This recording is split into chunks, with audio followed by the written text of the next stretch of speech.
Fala pessoal, tudo bem?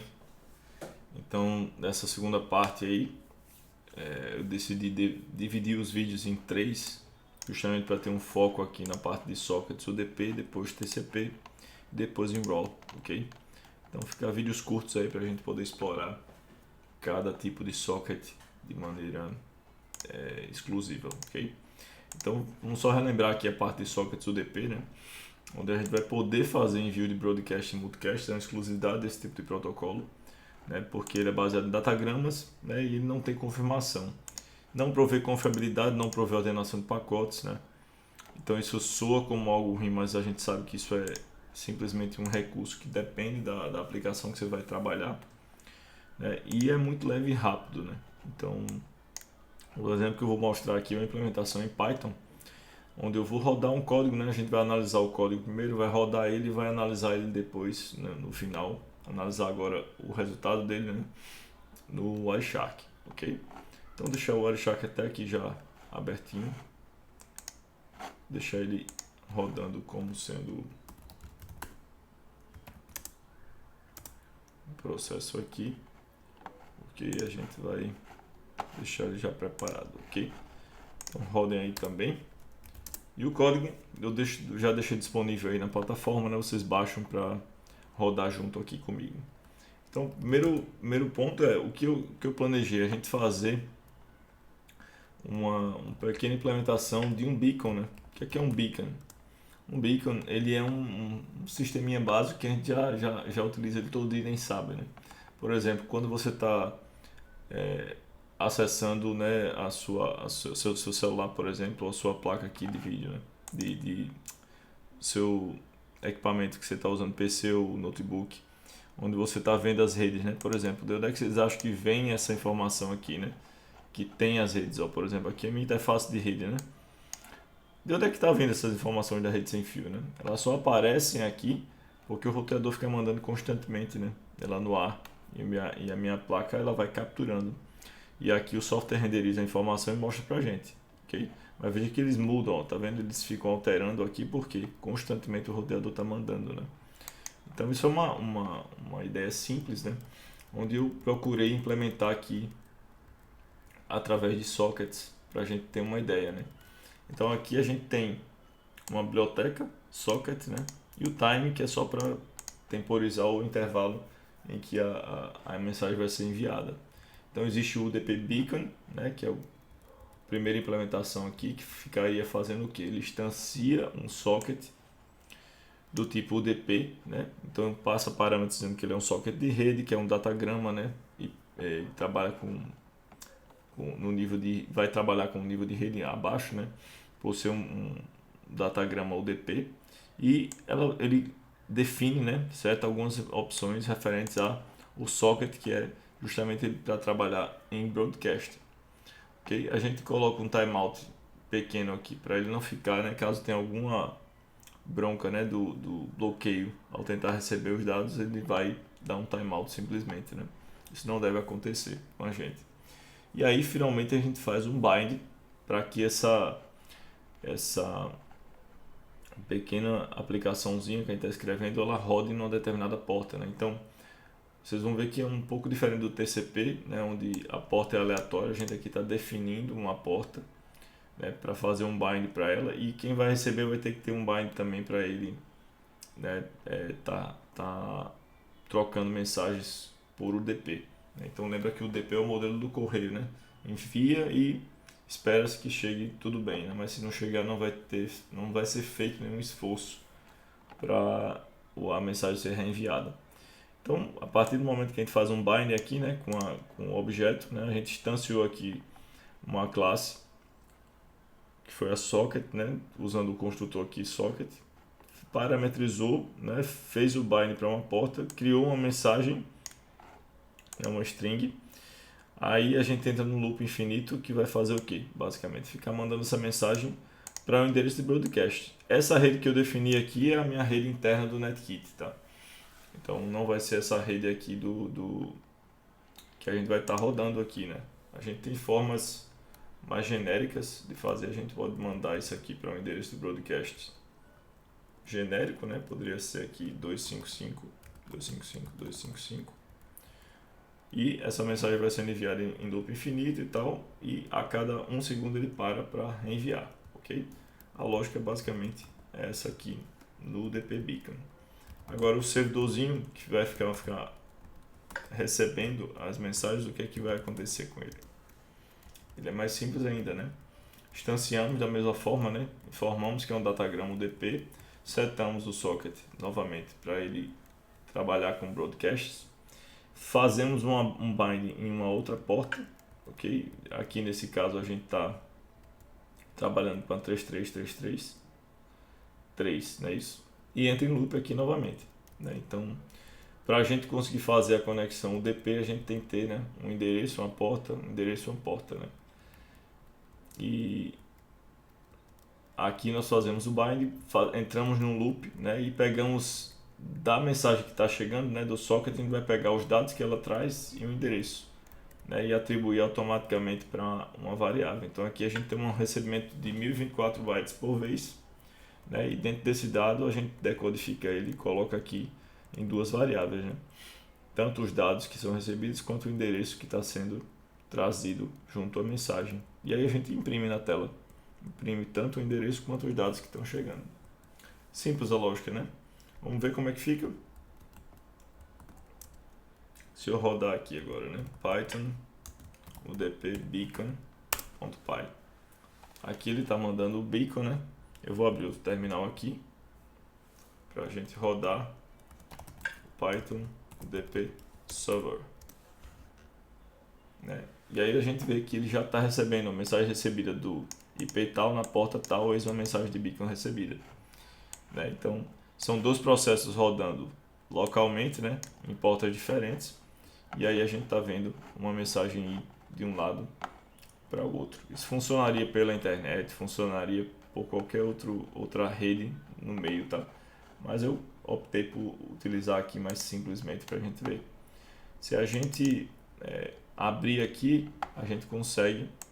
Aqui eu não gosto muito daqui, por quê? Porque tem muita coisa junto, né?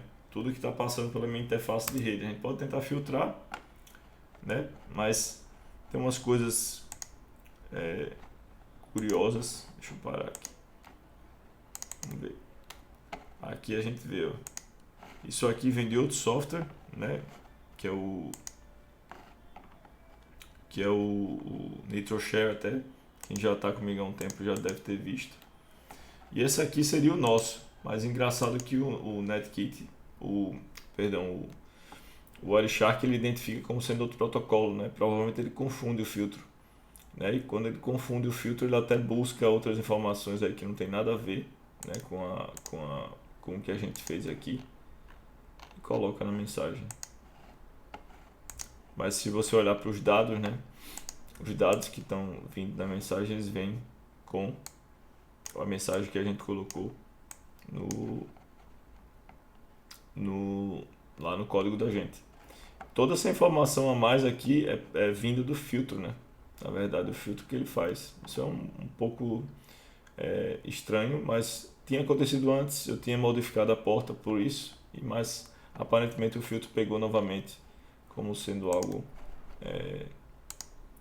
que ele identifica como um outro protocolo, né? O Edwin Configuration Protocol. As portas não tem nada a ver, eu já verifiquei isso aqui, mas ele acaba identificando, né? Mas o que eu queria mostrar é justamente isso aqui, né? Que a mensagem é capturada a todo momento que a gente vai mandando, né? Que ela passa pelo pacote, que ela passa pelo meio físico, né? E é capturada pelo analisador de tráfego, né? Então, isso é uma implementação simples, mas que dá para ver já o potencial, né? Do que a gente pode fazer. Uma outra forma da gente também rodar isso aqui, né? Se eu parar aqui as mensagens,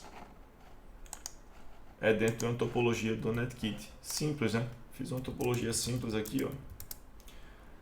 A gente cria um lab.conf, coloca um server ligado a uma rede A, um cliente ligado a uma rede A também. Daí a gente faz o que? O server.startup. A gente seta ele nesse IP fixo, né? 10.0.0.1/24, e o client.php .startup, a gente seta ele no 10.0.0.2, né, numa subrede 24/24. E aí, para a gente rodar no Catará, agora é só L start. Só um detalhe, né? O shared, que é essa pasta aqui, ele vai estar justamente sendo anexado, né? Está sendo colocado em cada container que a gente rodar aqui. Então, Catará, L start, por ela ser compartilhada, né? Essa pasta vai estar presente nos dois containers que vão ser rodados aí pelo Catará. Joia? Opa! Provavelmente deixei rodando o anterior, né? Por isso que ele acabou não derrubando. Remove, sim. Faz um wipe para derrubar e roda novamente.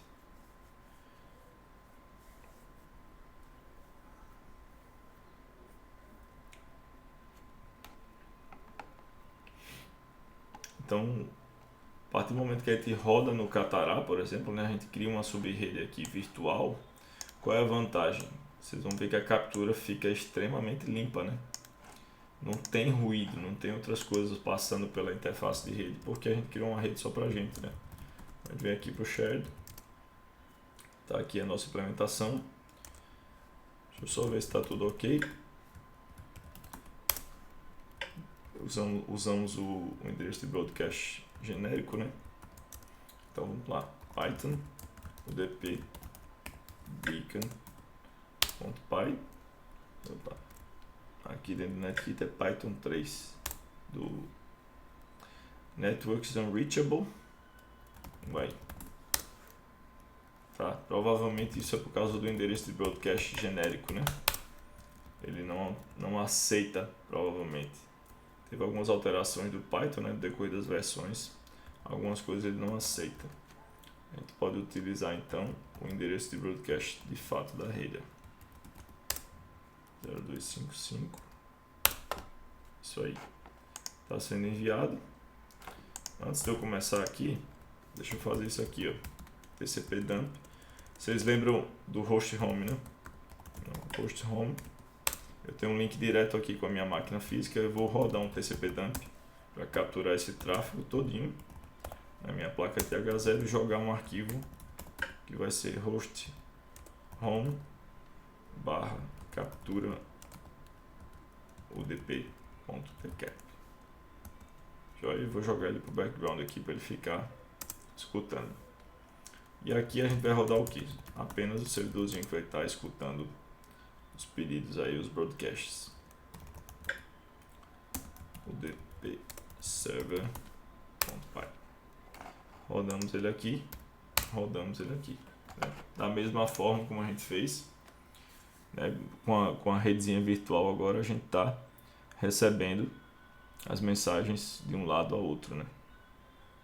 Então veja, pessoal, que isso é um conceito para lá de poderoso, simples, né? Então se eu tivesse 10 instâncias aqui, todas as 10 estariam recebendo, né? Imagine isso agora em termos de aplicações, né? Quantas coisas a gente não pode fazer por broadcast, por exemplo, né? Simples, uma coisa simples como essa, né?